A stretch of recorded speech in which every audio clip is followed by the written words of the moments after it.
peux sentir ton bras totalement immobile, totalement rigide, de plus en plus rigide. Alors, quand il y a des mouvements comme ça, inconscients, ça montre vraiment que la personne rentre en transe. On a des mouvements, des fois, qui sont dirigés par l'inconscient. Il faut être habitué, ça peut arriver. J'avais une personne, quand il faisait la lévitation, il faisait comme ça. C'est quelqu'un avec qui je travaille en plus. Et le bras, quand j'appuie dessus, totalement rigide. Plus j'appuie, plus il devient raide. Ce que je vais demander à l'inconscient, c'est de pouvoir transférer cette rigidité, cette force, dans les pieds. Et en même temps que l'inconscient va faire ceci, tu vas faire un geste avec la main gauche. Alors le geste, c'est 2 doigts qui se touchent ou les doigts qui se croisent. Voilà, parfait, super.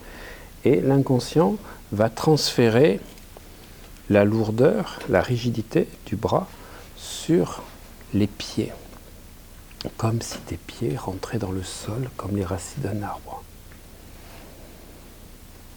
Et sans les pieds rentrant dans le sol.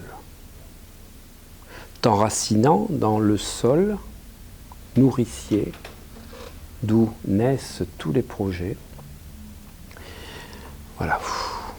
Et en même temps, que les pieds deviennent les racines d'un arbre, tu peux voir cet arbre, comme si tu le devenais. Et quand les racines d'un arbre sont bien plantées dans le sol, eh bien, il peut, avec le haut, et donc le haut du torse, du corps, se sentir beaucoup plus libre, libéré, y compris la tête, permettant ainsi de s'ouvrir au vent du changement, de s'ouvrir à de nouvelles possibilités. La force de l'ancrage dans la terre-mère pour certains, permet une connexion au ciel, d'être ouvert à plein de possibles différents. Et ce que je veux, c'est que à chaque fois que tu fais ce geste, tu retrouves cette connexion en toi. Tu retrouves une confiance en toi, un axe. Et ça, je l'utiliserai pour les gens qui manquent de confiance en eux, qui sont un peu déstabilisés par des événements ou qui ont besoin d'être totalement alignés. Je vous dirai après aussi pour les entorses, les problèmes de fractures, etc., pour consolider. En même temps, ton subconscient enregistre et intègre qu'à chaque fois que tu fais ça, tu es totalement ancré dans le sol, mais totalement connecté à de nouvelles possibilités de changement dans la vie. Et je voudrais que tu aies à la fois cette image et ces sensations et ces perceptions. Je vais me taire quelques instants, le temps que le subconscient enregistre et intègre tout ce qui vient d'être dit et d'être fait.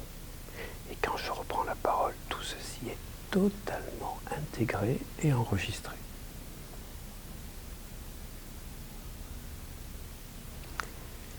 Alors, on pourrait effectivement réveiller comme on a appris à le faire, mais on va le faire d'une autre manière.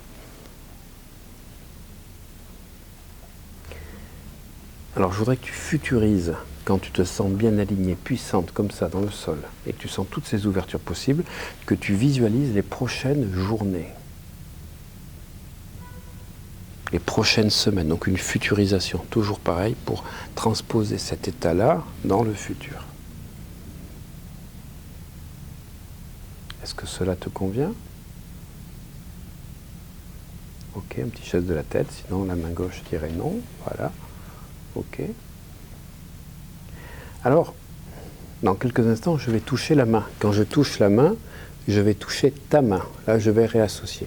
Pour que la main puisse redevenir libre, puisqu'elle était rigide, comme le bras, et redescendre. Et au fur et à mesure que le bras et la main redescendent, tu vas progressivement rentrer dans ton corps. Vous voyez, au lieu de compter de 1 à 10, mais je compte toujours, malgré tout, de 1 à 10 après pour réveiller. Mais c'est comme si le bras descendait, elle retrouvait son corps. Je pourrais dire également, quand je touche le bras, c'est comme un curseur. Tu vois, un curseur, 10, 9, 8, 7. Et au fur et à mesure que la main descend, quand la main touche la cuisse, le curseur est revenu au maximum. Donc, de réincorporation. Voilà, on va laisser le bras descendre tranquillement pour qu'elle puisse profiter de cette séance. Et quand la main touche le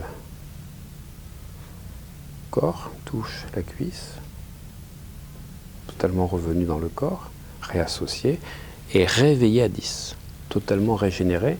se sentant mieux qu'auparavant. Alors des fois, on peut accompagner 10, 9, 8, 7, pour faire ou 1, 2, 3, 4, 5, 6, 7, 8, 9, 10. Voilà, parfait, super. Vous voyez? Alors ce que j'avais dit, c'est quand elle touche la cuisse, elle revient dans son corps, elle n'a pas touché la cuisse. Elle est descendue, mais elle n'a pas touché la cuisse. Donc je me méfie toujours, toi, des interprétations. C'est pour ça que je vous rajoute de 1 à 10, pour que la personne soit réveillée au compte de 10. À 10, totalement régénérée, te sentant mieux qu'auparavant, et ce n'est que le début. Voilà, tu enlèves donc par contre l'ancrage, parce que sinon c'est comme un frein à main qui t'empêche de te réveiller. À 10, totalement réveillé. 1, 2, 3, 4, 5, tu bouges tes pieds. 6, la tête. 7, tu prends une grande inspiration. 8, tu t'étires. 9, les yeux ouverts. 10, bonjour, Imoz.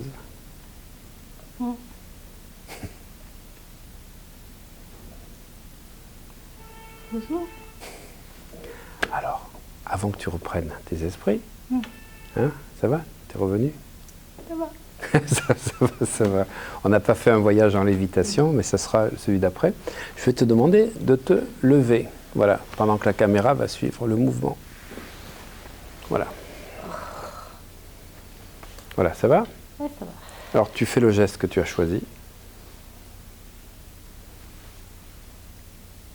Comment tu te sens là? Tu peux fermer les yeux si tu souhaites.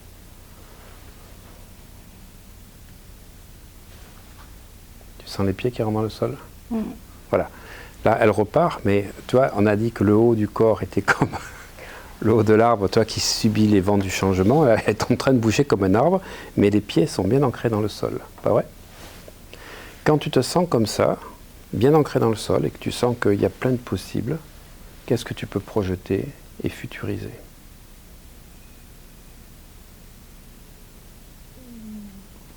Il faut que je le dise. Non, tu le gardes pour toi. Et quand je pose les questions, ce n'est pas forcément des questions, on va dire, pour que les gens entendent, c'est pour que toi, tu puisses te projeter.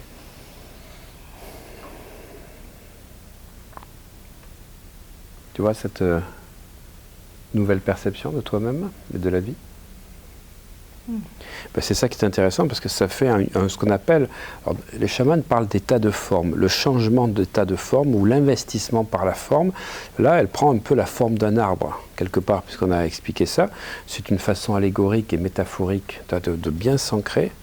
Et je vais faire ça pour des personnes qui ont besoin d'être ancrées dans la vie, ou des personnes qui ont besoin d'avoir confiance en eux, pour que dans des moments, ils puissent, en faisant le geste comme ceci, se sentir alignés, etc.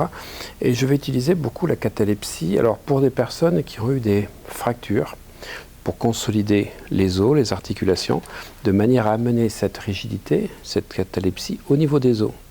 Surtout quand il y a des entorses, pour permettre à la cheville, aux articulations, d'être bien, si tu veux, solide. Je l'ai fait avec la championne olympique Sandrine Martinet pour les Jeux Olympiques de 2016. Elle s'était blessée en plus en juillet. On avait travaillé sur la cheville et l'autre cheville a fait ça pour qu'elle puisse participer. À 10, tu te réveilles en pleine forme, fier de toi et sûr de toi. Et tu vas amener cette nouvelle expérimentation toi-même, cette confiance en toi, à l'intérieur de toi de manière automatique. Et tu vas même te surprendre que ça devienne un nouveau comportement inconscient et automatique. Ce qui est bien, c'est de pouvoir amener la suggestion que cette nouvelle capacité qu'elle n'avait pas, elle amène automatiquement. Alors moi j'ai tendance à dire qu'on n'amène pas des capacités, en fait on enlève les blocages qui nous empêchent de les avoir parce qu'on les a toutes, les capacités. C'est nous qui croyons qu'on les a pas. À 10, tu te réveilles en pleine forme, te sentant mieux qu'auparavant. 1, 2, 3, 4, 5, voilà, tu bouges tes pieds, tes jambes, tu enlèves le geste. 6, 7, 8, une grande inspiration, tu t'étires. À 9 et 10, les yeux ouverts. Bonjour. Bonjour. Comment? Ouais, ça va. Ça va? Je me suis senti grandir. Tu t'es senti grandir, waouh! Ben, un arbre, il faisait peut-être 5 mètres. Très émouvant. Très émouvant, parfait. Jusqu'à maintenant.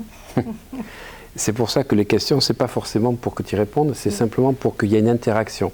Ouais. Parce que la personne, si tu veux, elle est tellement dans ce qu'elle vit, qu'elle n'arrive pas, si tu veux, à l'intégrer. Donc c'est pour ça que je dis, qu'est-ce que tu vis, qu'est-ce que tu ressens, comment c'est? Non, c'est pour toi, c'est pour que tu prennes, tu vois, une certaine distance et une prise de conscience. Okay. Super, merci beaucoup. à toi. Parfait.